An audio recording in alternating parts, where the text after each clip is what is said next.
low carb lifestyle. So mao ni akong second meal. So gi-combine lang na ning karne sa baboy ug manok akong gihatukan. Kung sa Tagalog pa ay hinahatukan ko yung manok at baboy.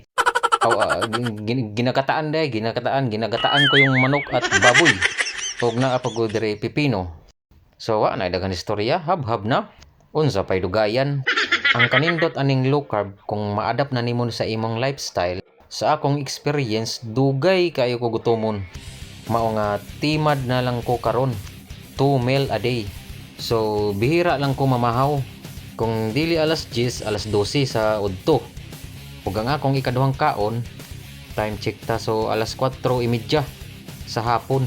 So sa mga gustong mabawasan ang inyong timbang, sa mga gusto lang ha, pwede ninyo i-apply sa inyong lifestyle. Likay lang jud sa mga taas og carbohydrate nga mga pagkaon. Ug labi na aning mga pagkaon nga taas og sugar content.